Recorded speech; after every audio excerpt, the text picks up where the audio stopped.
Doctor Mohammad Yunus সরকারের ব্যর্থতা এগুলো নিয়ে যদি আলোচনা করতে যান তবে ব্যর্থতার পাল্লাটাই অনেক বেশি। বর্তমান ইউনূস সরকার যে সকল কারণে ব্যর্থতার দিকে এগুচ্ছেন সেই ব্যর্থতার কতগুলো কারণ, বিশেষ করে ৬-৭টি কারণ আমি আপনাদের সামনে বলবো। আসসালামু আলাইকুম রহমতুল্লাহি ওয়া বারাকাতুহু।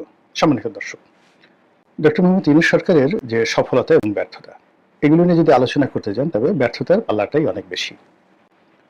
সরকার, যে কোনো সরকারেরই বা যে কোনো মানুষেরই সফলতা থাকে। এই সরকারের অনেক সফলতা আছে নিঃসন্দেহে। আর সেই সফলতার একটা প্রধান উপলক্ষ হলো আজকে এই আপনাদের সামনে যেভাবে কথা বলতে পারছি বা তাকে নিয়ে বা তার সরকারকে নিয়ে যেভাবে নির্ভয়ে সমালোচনা করতে পারছি, এটা ইউনূস সরকারের একটা বড় সফলতা, যেটি আগে আমরা ভোগ করিনি। তো আমরা কৃতজ্ঞ, আমরা অনেকে কৃতজ্ঞ, এবং আমরা যে সমালোচনাগুলো করছি, বিশেষত আমি যে সমালোচনাগুলো করছি, এটার একটা উদ্দেশ্য থাকে যে এর থেকে ডক্টর মোহাম্মদ ইউনূস শিক্ষা গ্রহণ করবেন এবং তিনি সিদ্ধান্ত নিতে পারবেন। আমার সব কথা যে ঠিক তা নয়, কিন্তু আমার যে ভিন্ন মত, এই ভিন্ন মতের কারণে তাদের চিন্তায় যদি একটু ধাক্কা লাগে এবং তারা যদি একটা ভিন্ন চিন্তা করতে থাকেন, তাহলে সরকারের জন্য অনেক অনেক ভালো হয়। বর্তমান ইউনূস সরকার যে সকল কারণে ব্যর্থতার দিকে এগুচ্ছেন সেই ব্যর্থতার কতগুলো কারণ, বিশেষ করে ৬-৭টি কারণ আমি আপনাদের সামনে বলবো। প্রথম যে কারণ, এটি হলো ডক্টর মোহাম্মদ ইউনূস। তিনি যেখানে বসে আছেন, যে কর্ম কাজ করছেন, তার চিন্তা, অর্থাৎ তার শরীর যমুনাতে, কিন্তু তার মন আমেরিকাতে। তার শরীর বাংলাদেশে, দেহ বাংলাদেশে, কিন্তু তার চিন্তা এবং চেতনা মহাকাশে, স্টারলিংকে। ফলে কি হলো, মানে তার চিন্তা চেতনার সঙ্গে তার যে বাস্তবতা, বাংলাদেশের বাস্তবতা, এটা মিলছে না। এবং একই সঙ্গে তার যারা লোকজন, তাকে বর্তমান জমানাতে তার যে সকল প্রতিপক্ষ, সে সকল প্রতিপক্ষের সঙ্গে তার তুলনাটাকে তারা অসম্মানজনক মনে করছেন। তারা মনে করছেন তিনি অতি মানব, তিনি মহামানব, তিনি বিশ্ব মানব। আর তার প্রতিপক্ষ যারা আছেন রাজনীতিবিদ, তারা ধড়িবাজ, লেখাপড়া জানে না, দুর্নীতিবাজ, গমচোর, তারপরে শেষে মুনাফেক, এমন কোনো অপকর্ম তারা করে না। তো কাজেই একদিকে শ্রেষ্ঠত্ব, অন্যদিকে নিকৃষ্টতা, এর মধ্যে তো শ্রেষ্ঠত্বের জয় হবেই, এটা ধরে নিয়ে তারা নিজেদের জন্য একটা ভাইব তৈরি করে তারা চলাফেরা করছেন। এবং কোনো মানুষের মধ্যে যদি সুপিরিয়র কমপ্লেক্স চলে আসে, কোনো মানুষ যদি নিজেকে শ্রেষ্ঠ ভাবে, ভালো ভাবে, এবং প্রতিপক্ষকে যদি দুর্বল ভাবে, তাহলে এটা তার জীবনের সবচেয়ে একটা বড় ব্যর্থতা। ২ নম্বর হলো যে এই সরকার কাজ শুরু করার সময়টিতে তারা তাদের কর্মকাণ্ডকে একটা নির্দিষ্ট গণ্ডির মধ্যে তারা ভাগ করতে পারেনি। তারা মনে হয়তো চিন্তা করছেন অনেক কিছু, যেটা আমরা বলি যে এই সরকার অনির্দিষ্ট সময় ক্ষমতায় থাকতে চায়, ৫ বছর ক্ষমতায় থাকতে চায়। এটা তো স্বাভাবিক, যে কোনো মানুষই ক্ষমতায় থাকতে চাইবে, দীর্ঘমেয়াদে ক্ষমতায় থাকতে চাইবে, এটা স্বাভাবিক, এটা নিয়ে আলোচনা কিছু করার নেই। কিন্তু তারা যেটি শরীয়ত দৃশ্যমান, সেই দৃশ্যমান বিষয়ে তারা তাদের যে কর্মকাণ্ড, এটির একটা সীমারেখা তারা এখন পর্যন্ত দিতে পারেনি। এবং সেই সীমারেখাটাকে তারা দোদুল্যমানতায় রেখেছে ডিসেম্বর থেকে জানুয়ারি, মানে যাকে বলা হয় জুন। তো এখন দোদুল্যমান কোনো বিষয়, আপনি ধরেন একটা দোলনাতে বসেছেন, তো সেটা ঝুলছে, বা পেন্ডুলামের মতো একটা জিনিস ঝুলছে, ফলে আপনার চোখ একবার সেই পেন্ডুলামের ডান দিকে যাচ্ছে, একবার বাম দিকে যাচ্ছে। দোলনাতে যখন আপনি দুলছেন, তখন ডানে যাচ্ছেন, বামে যাচ্ছেন, সামনে যাচ্ছেন, পেছনে যাচ্ছেন। এই সকল বিষয়ের উপরে কখনো কোনো মানুষ দৃষ্টি নিবন্ধ করে না। কিন্তু আপনি যদি মাঝে মাঝে একটা জায়গাতে বলতেন যে ঠিক এই সময়টিতে, জুন মাসের ৩০ তারিখে, কোনো ডিসেম্বরে না, এখানে নির্বাচন হবে, এরকম একটা সীমারেখা তারা তাদের কর্মকাণ্ডে রাখতে পারছেন না। এটা তাদের দ্বিতীয় দুর্বলতা। এবং এই বিষয়টি খুব ছোট তাদের দৃষ্টিতে, কিন্তু যারা শুনছেন, যারা স্টেক হোল্ডার, তাদের কাছে এটা একটা বিরাট বিষয়। এটা অনেকটা আলো আধারির মতো, এটা অনেকটা আলেয়ার মতো, যার জন্য তাকে নিয়ে সন্দেহ করা, তাকে নিয়ে ভয়গ্রস্ত হওয়া, আতঙ্কগ্রস্ত হওয়া, এটা স্টেক হোল্ডারদের জন্য অপরিহার্য হয়ে পড়েছে। ৩ নম্বরে যেটি হচ্ছে সেটি হলো তারা জনপ্রিয় হতে চাচ্ছে। মানে একে যাবৎকালে যে সকল কর্মকাণ্ড, সেই সকল কর্মকাণ্ডের মধ্যে তাদের জনপ্রিয় হওয়ার এবং অমরত্ব লাভের যে আকাঙ্ক্ষা, সেই আকাঙ্ক্ষা তাদেরকে পেয়ে বসেছে। যেখানে দ্রব্যমূল্যের দাম নিয়ন্ত্রণ, তার চেয়ে গুরুত্বপূর্ণ হলো আইন শৃঙ্খলা, ১ নম্বর সমস্যা। তো আইন শৃঙ্খলা রক্ষা করা, এমনকি ভাত খাওয়ার চাইতেও এখন আইন শৃঙ্খলার ব্যাপারে মানুষের কনসার্ন অনেক অনেক বেশি। এই জায়গাটিতে তারা মনোযোগ না দিয়ে তারা চট্টগ্রাম বন্দর, করিডোর, নতুন ইনভেস্টমেন্ট, এই সকল বড় বড় বিষয়গুলি নিয়ে তারা সুদূর প্রসারী একটা স্বপ্ন জাল তৈরি করার চেষ্টা করছেন। এটাকে বলা হয় পপুলারিজম। রাজনীতিতে আসলে পপুলারিজম যে জিনিসটি, এটি হয় না, এটি কোনো অবস্থাতেই ভালো মতো কাজ করে না। তো তারা এই যে পপুলারিজম করার চেষ্টা করছেন, এটি তাদের ৩ নম্বর দুর্বলতা।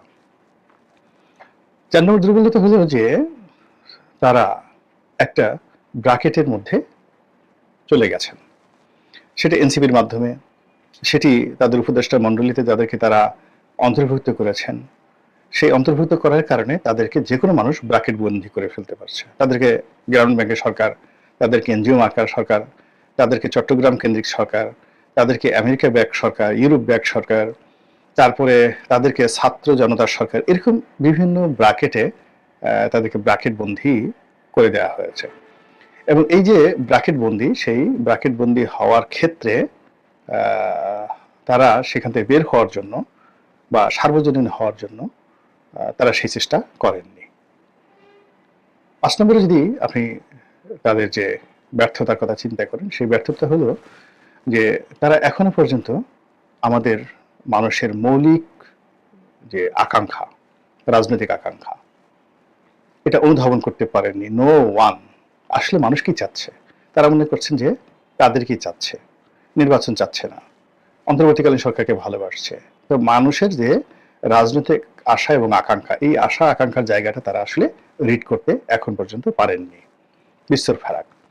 ২ নম্বর হলো যে মানুষের যে অর্থনৈতিক যে নিডস, প্রয়োজন, কার্যক্রম, এখানে বাংলাদেশের অর্থনৈতিক কার্যক্রম গরু চোরা কারবারি আছে, ফেন্সিডিল কারবারি আছে, গাজার ব্যবসায়ী আছে, রিক্সাওয়ালা আছে, ঠেলাওয়ালা আছে, তারপরে বৃহৎ গ্রুপ আছে, group of industries, group of companies, corporate culture আছে, মাল্টিন্যাশনাল কোম্পানি আছে, ব্যাংক আছে, বিমা আছে।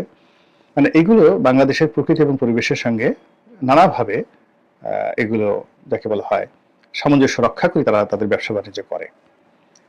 গরু যে চুরি করে, সে তার একটা ভাগের অংশ নেতাকে দেয়, গরু চোরদের নেতাকে দেয়। গরু চোরের নেতা আবার সেটার একটা অংশ রাজনৈতিক নেতাকে দেয়। রাজনৈতিক নেতা পাশাপাশি আবার গরু চোর থানা, পুলিশ প্রশাসন তাদেরকেও দেয়। এইভাবে পকেট চোরদের একটা সিন্ডিকেট আছে, ছিনতাইকারীদের সিন্ডিকেট আছে, ভিক্ষুকদের সিন্ডিকেট আছে, এবং এরা সে পুরো অর্থনীতিকে একটা যাকে বলা একটা বৃত্তের মধ্যে ঘুরোচ্ছে এবং এভাবেই ঘুরছে। এটা ইকোনমি। এখানে একেবারে সবকিছু যে আপনি দেবতার মতো হবেন তা নয়। এই জায়গাটাতে ডক্টর মোহাম্মদ ইউনূস বুঝতে পারেননি, হাত দেননি। তিনি পুরোটা জিনিসটাই মাইক্রো ক্রেডিট এবং গ্রামীণ ব্যাংকের ব্যাংকিং দিয়ে অনুধাবন করার চেষ্টা করছেন। ফলে কি হচ্ছে, গরু চোরা কারবারিতে ধস নেমেছে, গাজাতে ধস নেমেছে, বেশি হাসছে, কম আসছে, এলোমেলো হয়ে গেছে, পুরো মন্দ কাজে সয়লাভ হয়েছে। আগে একটা চ্যানেলের মাধ্যমে হতো, যেমন ধরেন আমাদের যাকে বলা হয় ড্রেন, বাসার মলমূত্র যেগুলো যায় সেগুলো একটা ড্রেন দিয়ে যায়, বাসা থেকে বের হয় পাইপের মাধ্যমে, তারপরে ড্রেন, হ্যাঁ, তারপর ম্যানহোল। এখন এগুলো যদি মেনটেন করে না করে সিটি কর্পোরেশন, আপনার ড্রেনটা ফেটে গেল, ম্যানহোলের ঢাকনা উপড়ে গেল, তখন কি হবে? ময়লা আবর্জনায় পুরো সমাজ সয়লাভ হয়ে যাবে। এবং ঠিক সেম ঘটনাটি এখন এই ডক্টর মোহাম্মদ ইউনূসের জমানাতে ঘটছে, যে এখন এই গরু চুরির টাকা মানে পবিত্র জায়গায় চলে যাচ্ছে, গাঁজা এমন জায়গাতে চলে যাচ্ছে এগুলো বলাও যাচ্ছে না। তো এই জিনিসগুলো অর্থনীতির যে চাকাগুলো, সেই চাকাটা সঠিক পথে না চলে ভেদা কেদার মধ্যে চলে গেছে। তো ৬ নম্বর গেল এটা। এখন ৭ নম্বরে তার যে সমস্যা, সেই সমস্যাটা হলো সে কথা বলতে মানে পারছে না। সে কথা বলছে, যথেষ্ট কথা বলছে, সে মনে করছে যে এই কথা অক্সফোর্ড ইউনিভার্সিটিতে যেভাবে বলি, তারপরে বিদেশের বিভিন্ন সভা সমিতির সে যেভাবে বলি, ঠিক সেই কথাটা সে বাঙালিদের সঙ্গে বলতে সে স্বাচ্ছন্দ্য বোধ করছে না। সে যাই বলছে সমালোচনা পাত্রতে পরিণত হচ্ছে। এবং সরকারের যারা কর্তাব্যক্তি একই অবস্থা। দেখেন রেজওয়ানা কত সুন্দর সুন্দর শাড়ি পরেন, কত সুন্দর কপালে টিপ দেন, কত স্টাইল করে কথা বলেন, এত সুন্দর করে হাসেন, একটু রাগ হন না, কিন্তু পাবলিক তার কথা কমিউনিকেট করতে পারছে না, রাগ হয়ে যাচ্ছে। একইভাবে আপনি চিন্তা করেন আসিফ নজরুল সাহেব দ্য মাস্টার অফ টকিং কত সুন্দরভাবে কথা বলতেন, কিন্তু এই যে জনগণের সঙ্গে কথার সঙ্গে তিনি কমপ্লাই করতে পারছেন না। না করার কারণে কি হচ্ছে, জনগণ রাগ হয়ে যাচ্ছে। আর এই ভয়ে অনেক লোক, আদিলুর রহমান শুভ্র সাহেবের মতো লোক, তারপর শেষে অন্যান্য যারা আছেন, বিশেষ করে ব্রিগেডিয়ার সাখাওয়াতের মতো লোক একেবারে জবানে তালা লাগিয়ে ফেলেছেন যে না, কথা আমরা বলবো না। ফলে এই যে তারা যে কথা বলতে পারছেন না এবং কথা শুনতেও পারছেন না, তারা পাবলিকের কথাকে ভীষণ ভয় পাচ্ছেন। এখন ডক্টর মোহাম্মদ তিনি যদি এরশাদকে ডাকতেন পার্সোনালি, যে বাবা আসো তোমার সাথে কথা বলি, বাবার এই দেখো এই সমস্যা, বাদ দাও তো, তোমরা তো আর কদিন পর ক্ষমতা আসতেছো, তোমরা আর কদিন পর ক্ষমতা আসতেছো, বাবা তোমার যখন যা দরকার আসো আমার কাছে বলো, আমি দোয়া করি তুমি অনেক বড় হও, তুমি আমার কাছে এই খণ্ডিত চাচ্ছ কেন, তোমার